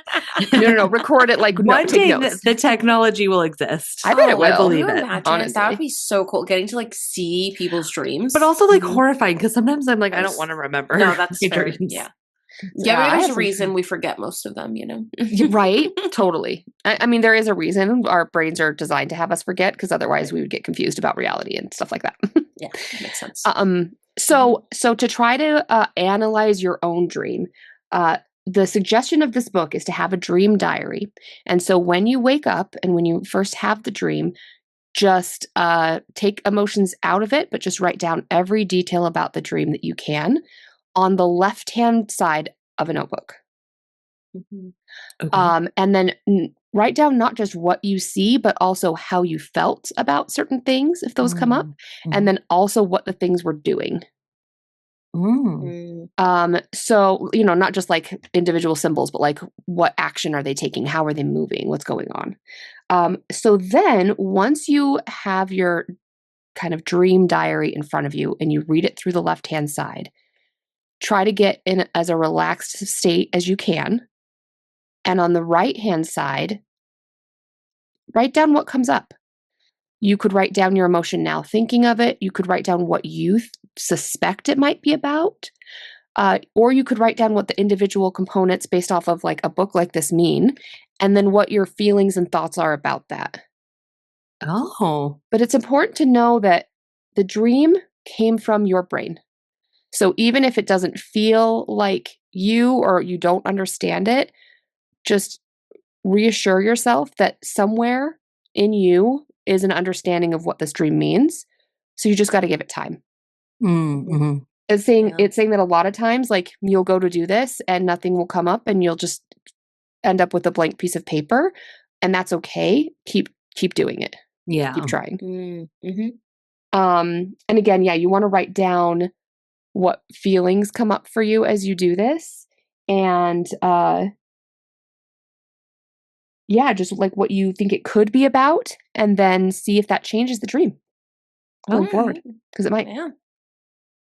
So that's maybe a suggestion. Yeah. Interesting. Mm-hmm. I mean, that seems solid. Yeah.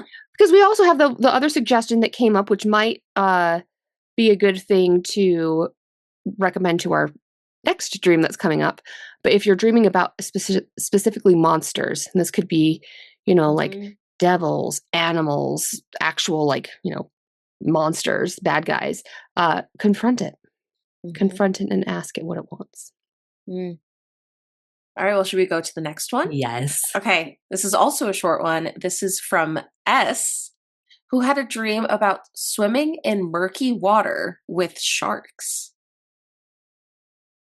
The How do murky you- water is an interesting touch. Right? Mm. Yes. And Laura, how do you talk to a shark in your dream? You know, I think you just speak your native language and see what happens. Your mind will just figure it out. Yeah, or just, like pantomime things like what? Okay, so water we've talked about is a sign of or relating to your emotions. The fact that this is murky water, I think, is telling us that their emotions are not really clear about this. They're confusing, or maybe they even have mixed emotions. Sharks can be about looming social threats. Ooh. So I think that S is kind of worried about maybe being, and especially the fact that S is swimming. They're not like in a boat, but they're the ones that are kind of like swimming out in the water, which is a very vulnerable position. So I think that S has some conflicting emotions about being vulnerable in social settings. I think maybe they want to do it and they like to do it, but sometimes they maybe feel that they need to protect themselves or feel like there's some threats to doing that. So they have a little bit of mixed feelings about it and are just feeling a little uncertain in social situations. Yeah. That's a good read on it. Interesting. And so she should talk to the shark. I think she should in ask her the sharks. dream. Dear shark. Yeah. Dear You'll figure shark. it out in your dream. What do you You know? want, shark? Why are we want from doing me? this? Why are we in these waters? Yet again, here we meet. Yep. Okay, does the next person want to be identified or no? I think the next person is fine being identified Okay. because we've talked about this person on our podcast multiple times. All right. So this next dream is from Liz, our biggest fan. She, in this dream, was staying at Laura's house, but it wasn't her house. It was a mini mall we took over. Laura was going to get a baby pig from a drug dealer.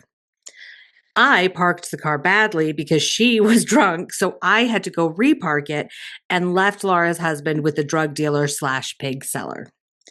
The pig was in my room with AstroTurf. Someone walked into her room thinking it was a bookstore since it used to be a mall, and I said, get out. What a dream. So yeah, quite a story. And again, I just have this visual. You guys, we just have Yeah. a lot of pigs in our dreams. Oh, this yeah, week. I love it. another pig. Isn't that interesting? So Yeah. this was submitted by my friend. That's why they're referencing my house. And the fact that my friend and I both had dreams of pigs. It's very interesting. I wonder almost because she told me this dream when it first happened. I wonder if maybe that was somewhere in my brain. That's why I then dreamed of a pig. Oh, it's Maybe. like subconsciously you were Because thinking in about this dream, it's a baby pig. But then in my dream, it was a big grown pig. Oh, the pig is aged over time because her dream was in the past. Yes. Yes. Yes. Yeah. I It's love all this. connected. Okay, so we've love this. so dreaming about your home kind of becoming a mall. This I think is showing that your inner life has become public and chaotic and or chaotic. As we mentioned from my dream, a pig represents bad behavior and indulgence. Specifically, if it's a baby pig, it could be about messy affection. Oh. AstroTurf is kind of giving vibes for me that nature is fake. Like it's not natural. Yeah. Yep. I love the detail of and there was AstroTurf in the room. The details are what matters here. Yeah. Well, this friend also knows how much my husband and I, because he's also in this dream, how much we really just hate having a lawn in Utah because we live in a desert and it takes so much water and so much work. And if it didn't look so tacky, we would like totally just do AstroTurf. She was just picturing it for you guys. Yeah. So the drug dealer pig seller is an interesting one. Now, Does she remember, like, was it that they dealt drugs and pigs, or just pigs but gave drug dealer energy? Like, I want more background on this character. I think from how it was explained to me that, it was a drug dealer, and for some reason they were selling a baby pig. Oh, yeah. Like one does. Yeah, it makes sense. Diversify. And then she explains too in the dream that this pig is very cute. Mm-hmm. So I feel like this is probably about something innocent and good emerging from something dangerous or transgressive. Ooh, interesting. Oh. Mm-hmm. The drunk parking and leaving Jade. People know his name. I was like, I said a name. Okay, sorry. The drunk parking and leaving my husband. Well, that's just historically accurate, probably. It's just a memory. It's just a memory, I think. I mean, she doesn't park drunk, so, but yes. Oh, no, I thought she was saying you were drunk. No, she was saying Oh, got it. She was drunk and parked a car so badly that I had to leave. I had to leave to go repark her car, and so my husband was left alone with the drug dealer pig seller. See, I think we were thinking like you got drunk and made her park poorly, so she'd go back, Yeah. So I think that is indicating that my friend wants to be irresponsible, but worries that it risks hurting those that she loves. Like I've got to leave my husband. He's got to be stuck in a room with a drug dealing or a pig dealing drug seller. Yeah. Yes, exactly. And then a mall can indicate wish fulfillment. Oh.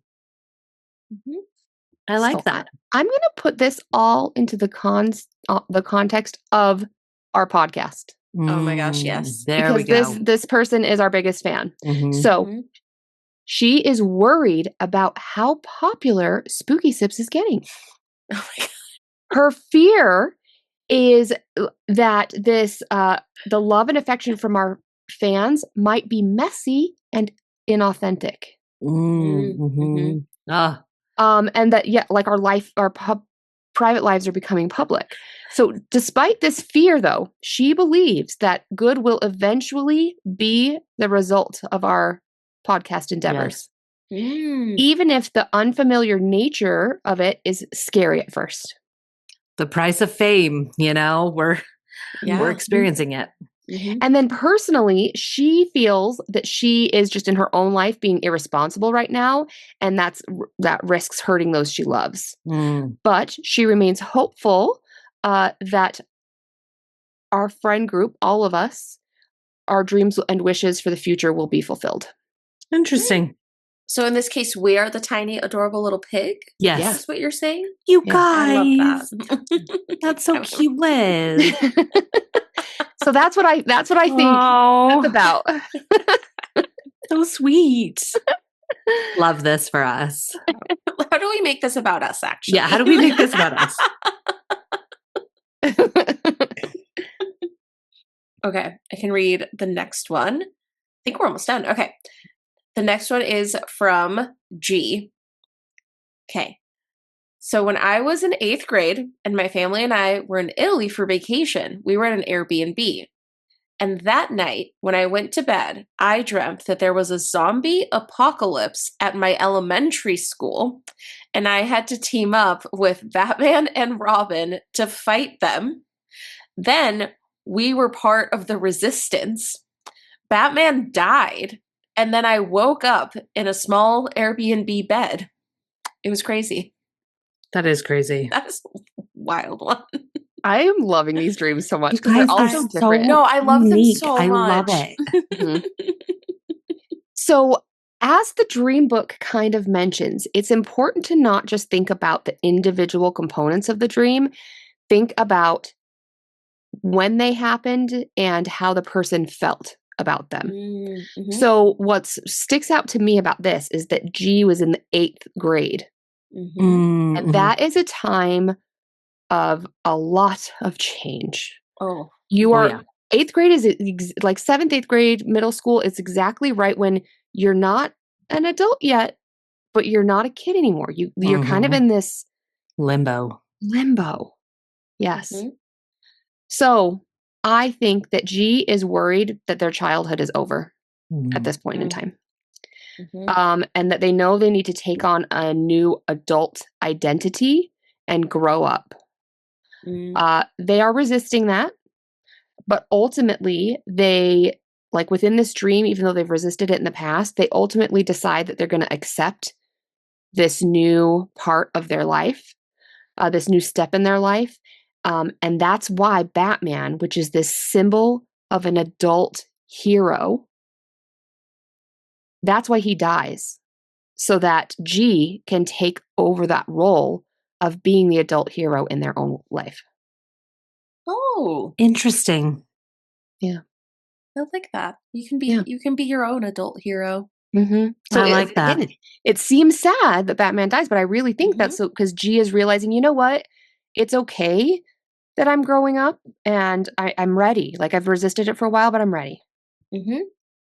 No, I love how many of these dreams like seem like sad or spooky or like, and then like when you go through them and it's like, wait, actually, yeah, this is really hopeful or like really positive or like, Yes. So fun. All right. I think this is our last one. Last one. All right. This one is from L. Okay. So my dream. I had a dream where I thought I woke up and then I saw my window and then I tried to move my eyes, but I couldn't. So I closed my eyes and then opened them again. And it was like I could also see, in quotes, the same window, but still couldn't move my eyes. So I just fell asleep again. And then I woke up again. And then I could finally move my eyes.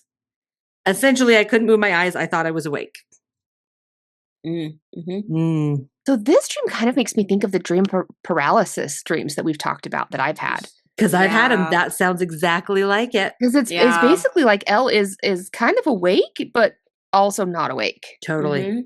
Which is a really interesting because paralysis is also a thing that's talked about specifically in the dream book. Not like you're dreaming that you're paralyzed, but you have the sleep paralysis. And if you have something like that, this is a surprise to me, it is telling you that an area of your life has come to a standstill. Interesting. And then windows in dreams, which is so interesting that Elle's dream was about both eyes and windows that are like closed and not moving. So the windows represent your eyes. Like the windows are the eyes in the dream. Are the eyes to the mind. Yes. And so if you're dreaming of windows or eyes, that is showing that you need to change your perspective. So I think this dream is telling Elle that there's something in their life that is it's kind of not serving their purpose, serving them anymore. It's not right for them anymore.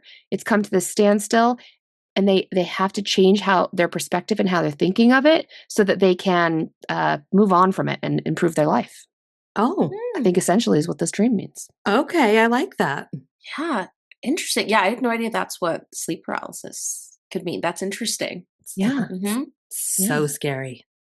Oh, it's the worst feeling. Oh, it's awful. I've only experienced it one time and it's the worst thing I've ever experienced. I realized for me, a very soft light in the other room helps. So not like a light in the room.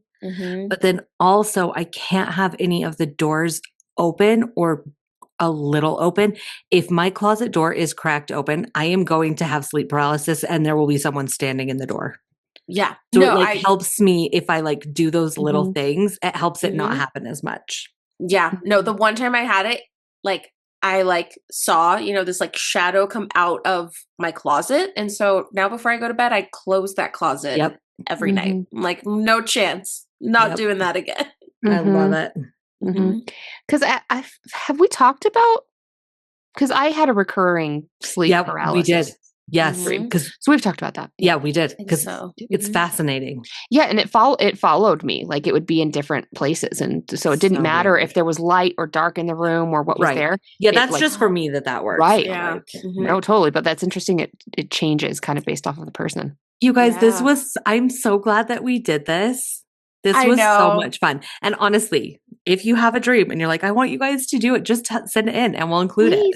Please Yeah. do. I might No, not. we'll just start compiling them and try to do another episode. Yeah, and then or we'll just something with draw. it. We'll just like do Mhm. random ones. Yeah. And I feel like we've done enough of them that I Like, might you be know what you're doing. willing to Mhm. try to just interpret on my own, Like a live, like live. Yes. like a fan Just- call in. Yeah. Oh my god. You know, like in the old days when you would call in the show. Yes. Mhm. Yes. Oh my That. gosh, yes. No, or like maybe just like give me like a minute and I'll look up 2 things from the book and then I'll just off the cuff just try to like Mhm. say what I think is going on. And it might be Yeah. right, it might be wrong. Yeah. Oh my But that's gosh, the cool thing yes. about dreams is they'll show you even if you think, nah, that's not what it means, that's still helping to Mhm. clarify and narrow it down, you know? Yes. Yeah, that's true. All right. Well, we're going to get back to what we do here for a minute. We are going to rate the Texas Chainsaw Massacre. I don't know why I keep calling it like the. I don't. But- it seems right though. Right, It's the Texas Chainsaw the Massacre. Texas Chainsaw Massacre. We have not looked up. Don't do it, Laura. Don't. No, I was looking up if it's the or if it's just Texas Oh, okay. I Chainsaw was going to Massacre. say, we have not looked up our ratings. I'm going to do it Mhm. right after this, but we're just rating it on how it was watching it this time. And we're then going to compare it to our first watch. Oh yes. It is the Texas Chainsaw Oh, Massacre, okay. by the So way. perfect. I Okay. knew what I was talking about. Yeah. No, Yes, your thank you. gut was right. Which, like, I don't know if we talked about, like, incredible title. Yes. Like, Mhm. It is Amazing. such a good title. Ugh. Like they nail it. It rolls off the tongue. It's easy to say. You know exactly what the movie's going to be about. Agreed. It like sounds like a news headline. It does. Like the props to the name. A moment for the name. Iconic. Mm-hmm. Because the movie is really more about the whole family being awful and murderers, but that's not as Mhm. catchy and memorable. Right. Right. So, Exactly. yeah, And we do get some Totally. massacring. So, absolutely. Yeah. and a lot of chainsaw. Yeah. All right. Well, just remember, no, wait, here on Spooky Sips, Just remember. you guys, there's so many things to keep track of. There's a I lot. know. Okay. This episode's weird. It's throwing us off, This man. episode is we're just doing. I need more ranch water. That's Here on Spooky Sips, we don't do stars, we do sips. So for this watch, how many sips do you give TCM out of 5?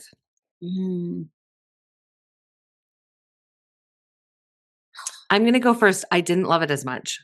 So I don't Interesting. remember. But like, I got to be honest, I think I'm like a 2.75. Ooh, okay. Wow. I don't Okay. know. Just something about it. Like I you just weren't was like, this feeling wasn't it? that good. Like what? I don't know what I was talking about the first time, but I was like, I didn't enjoy it. Oh, interesting. And it just seemed Yeah. really long. And Isn't it's not. It's less than an hour Yeah, I and was a gonna half. say it's like under 90 minutes. It is under 90 Like 80 minutes. minutes. Yeah. And I was still like, oh my God. So I don't know. Sorry. Maybe you just weren't in the Interesting. right Yeah, maybe I just place wasn't in mentally. the massacre kind of place, you know? Yeah. Yeah. Or maybe it was more about a chainsaw. I wasn't in a chainsaw place. Mm. Yeah. Mhm. Mhm. Well, I don't agree with you. I think that there are parts of the movie that are a little dated. But also I and like the acting was bad, but I love the villains. I loved just some of like the look of the movie where it just feels so hot and disgusting and miserable, and the running and like it's spooky to me. Mhm. It's really scary, and it freaks me out. And I think it's not my favorite style of movie, but I think it's super solid. So, and I did enjoy watching it the second time. So I'm going with a 3. I'm Okay. curious if I rated it higher or lower. Yeah. No, I know. I feel like I also really liked it this time around. Like I Yeah. feel like maybe part was like, I know we talked about this, and like just rewatching it, I was like, like yeah, the hitchhiker. They're all just all these things that I feel like I forgot about that I was like, it's like it's just such a cool like part of this movie. I also feel like for its time, you can see how this movie was an inspiration for a lot of other movies. Absolutely. Which I think is kind of fun now, 100 episodes in, to get to watch an older movie and it's like, I see how some other people have pulled from this, probably. Absolutely. Totally. So yeah, I was thinking, I think higher than both of you. I was thinking a 3.75. It was like not quite a 4 for me, but I like really liked watching it this time around. Okay. So, yeah. All right. Well, interestingly enough, my original was a 3, so I went down. Okay. That you were a 3.5, so you went up. Ooh, okay. Interesting. And Laura, you were a 3. Okay. So look, we did the up, down, stay the same. So wait, is our average the same then? Yeah, probably. Down by because I went down. Went up by yes, absolutely. It's the exact same. Well done, ladies. Hey, we're consistent, actually. We love mathematical consistency here on Spooky Sips. That's amazing. Actually, really surprising. I love that. Because I feel like we talk about how our ratings would probably dramatically change it. It's like, well, I guess maybe not. Maybe we are kind of consistent, at least between the three of us. Yes. Yeah. When you do our average, for sure. Yeah. Mm-hmm. Yeah. I'm glad that was our first one, and I'm glad we did it.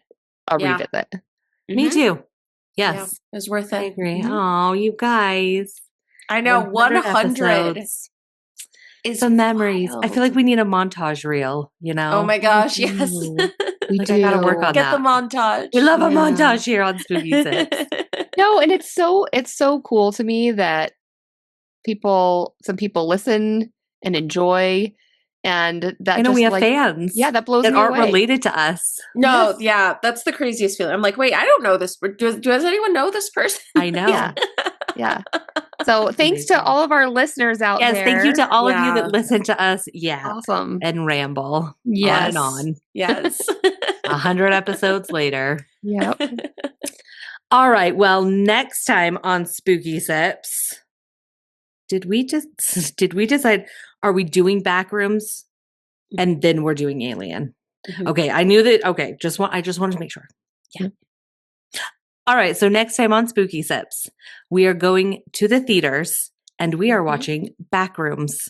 Now, at the time of this recording, it's coming out next week. By the time the episode airs, it will already be out. So many of you will have seen it. But if you haven't, get watching, get sipping, and we'll see you next time on Spooky Sips. I'm so excited for that I'm one. so excited. I know nothing about it, so I'm excited. Oh, yes. No, I'm so excited. Happy 100. Thanks, everyone. Happy 100. Yay. Bye. Oh, I love it. Thank you for listening to Spooky Sips. If you enjoyed this episode, don't forget to rate, review, and subscribe wherever you're listening. To stay up to date on all the spooky things we're up to, follow us on Facebook and Instagram at SpookySips_podcast. And if you want to help support the podcast, consider buying us a coffee, or really a cocktail. We are completely independent, so every little bit goes a long way to keeping our podcast running and improving. Thanks again for listening, and we'll see you in 2 weeks.